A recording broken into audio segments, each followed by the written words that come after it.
Esto es Goza la Vida. Muchas gracias por sintonizarnos, por poner atención a nuestros programas y darnos seguimiento. Recuerda que en tu programa, en este podcast, Goza la Vida, puedes obtener información que te ayude a gozar, a disfrutar, técnicas, tips, consejos que vienen de expertos, asesores, coach o terapeutas que te ayudan a conectar con tu interior y empieces a disfrutar de este maravilloso regalo que es la vida. Goza la Vida es un movimiento espiritual que está a tu servicio. Aprovéchalo a través de nuestras redes sociales, de nuestros programas, nuestras conferencias y eventos.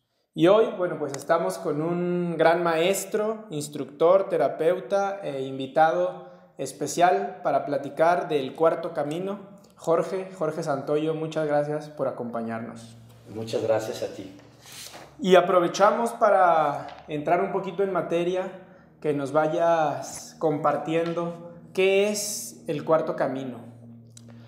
Ok, el cuarto camino es una disciplina de desarrollo psicoespiritual, ¿no? Es una disciplina insertada entre las grandes tradiciones de la humanidad, heredera de conocimientos pues muy antiguos, organizados, estructurados o sistematizados para el ser humano contemporáneo y para la sociedad contemporánea, ¿no? Una metodología que es amable con el tipo de vida actual que tenemos.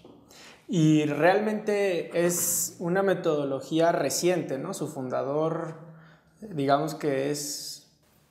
La metodología, tal como se nos presenta como cuarto camino, sí, es una estructuración de principios del siglo XX. Surge en Rusia por Gurdjieff, George Ivanovich Gurdjieff. Ya actualmente se habla mucho de él porque es interesante cómo, a pesar de no ser reconocido dentro de las disciplinas académicas como filósofo o como psicólogo, termina siendo un personaje de referencia para todos ellos, ¿no? ¿Y por qué toma este nombre de cuarto camino? Ok, es interesante porque esto nos sitúa precisamente en el contexto de lo que es la enseñanza, ¿no?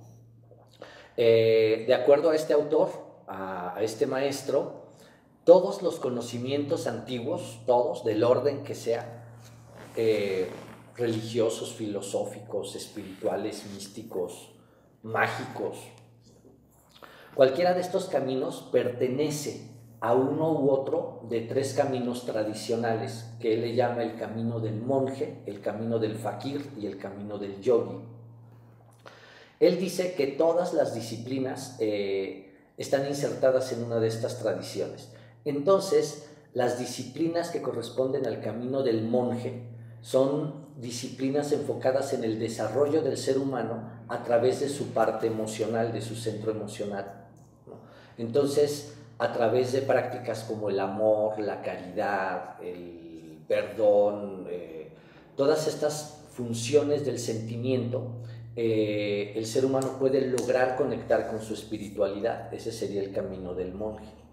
En el camino del fakir se insertarían todas las tradiciones que se basan más en la repetición de rituales, de costumbres, de modelos que simplemente repetimos en automático y que nos dan esta sensación de pertenecer, de formar parte y de buscar la trascendencia espiritual, ¿no? Es el trabajo con el cuerpo, es el trabajo ritual, el trabajo repetitivo, el trabajo del sometimiento del cuerpo a través de la voluntad.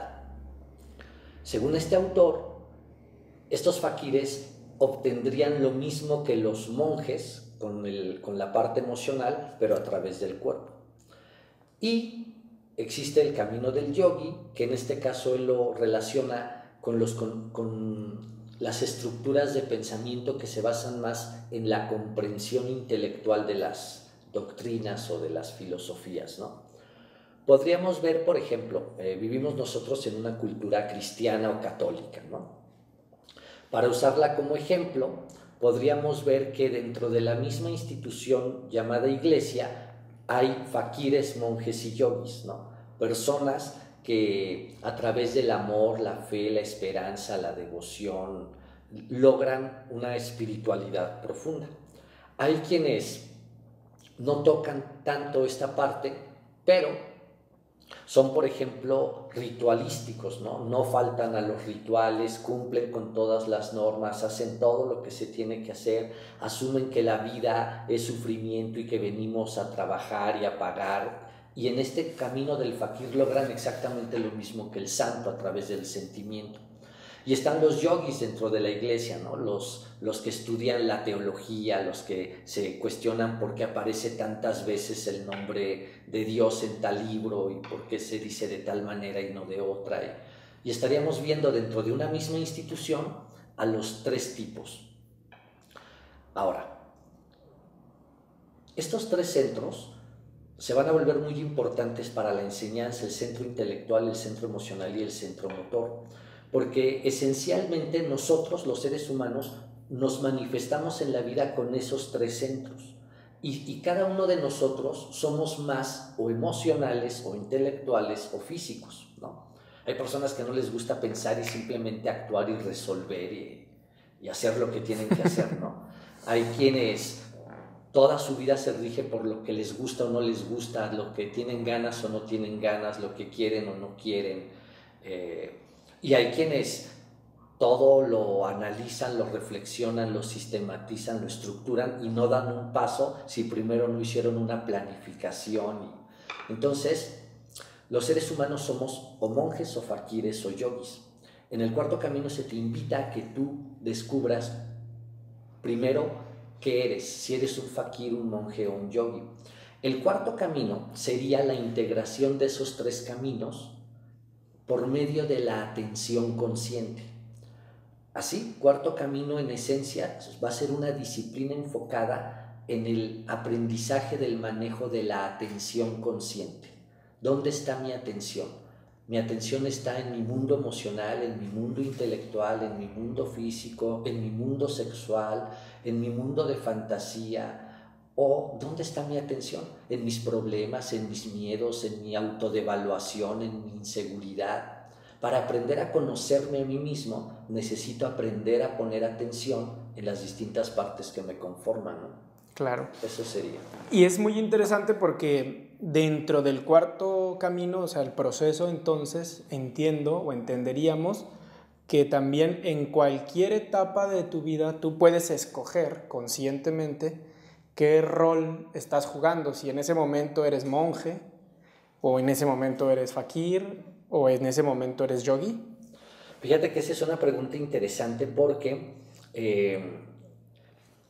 la respuesta concreta sería sí, desde las posibilidades que tenemos como seres humanos en cuanto a seres con una posible evolución, pero no desde el punto de vista de que, de acuerdo a la enseñanza y a varias escuelas, de hecho psicológicas, el ser humano está condicionado, ¿no? Es un ser condicionado por su educación, su temperamento, sus valores, sus creencias, su entorno.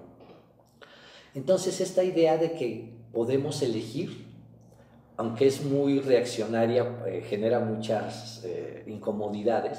Cuarto camino dice que de entrada el ser humano no puede elegir, ¿no? No puede elegir porque no se conoce, porque no tiene una voluntad y porque no tiene una conciencia.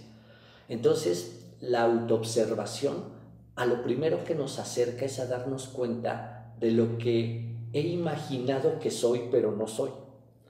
Entonces, primero me confronta con mi realidad, y mi realidad se convierte en algo monstruoso de repente porque se me caen todas mis fantasías, todas estas falsas ideas de mí. Entonces, si lo vemos muy desde la base de la enseñanza, te diría no. El ser humano no puede elegir porque precisamente o eres monje o fakir o yogi, ¿no? Es decir, estás configurado desde tu nacimiento, desde tu temperamento a reaccionar de cierta manera. Hay una alegoría que me gusta mucho, donde va Gurdjieff caminando con 3 alumnos y de repente uno de ellos le dice: Gurdjieff, no he terminado de entender esto de los 3 centros. Están caminando en un parque y de repente se cae su bastón. Uno de los alumnos rápidamente recoge el bastón y se lo entrega. el otro sostiene al maestro del brazo y el otro se queda observando la escena. Y entonces Gurdjieff les pregunta, ¿por qué reaccionaron de esa manera? Y dice uno, pues yo vi que se cayó el bastón y lo resolví, recogí el bastón. Sería el fakir, el físico, el que responde con el cuerpo. El que responde con la emoción dice, pues yo vi que se cayó el bastón y me preocupé porque usted estuviera bien y lo sostuve, ¿no? Y el otro dice, pues yo vi que usted tiró el bastón a propósito y me quedé pensando cuál era la intención detrás de la conducta. Esto ejemplifica muy padre porque te dice cómo ante un mismo evento los tres tipos reaccionan de manera distinta, ¿no? Y no quiere decir que no puedan reaccionar de otra, pero su primera reacción, su primera respuesta, su filtro es reaccionar desde el centro que los regula, que los rige. Desde ese punto de vista no podemos elegir. Se va a caer el bastón y voy a reaccionar desde mi centro.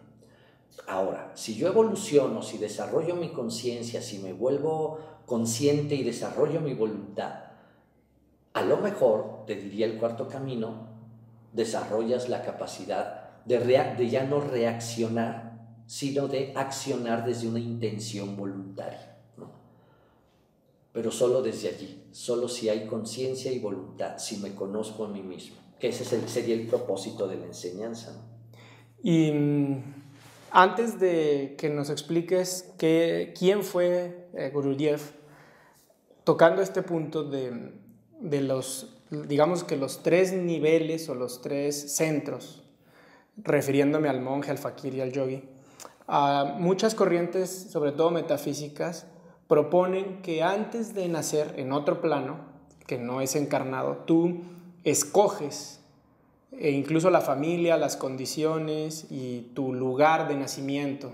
Y la astrología, en cierto modo, pues te da como que ese plano, ¿no? De dónde naciste, a qué hora.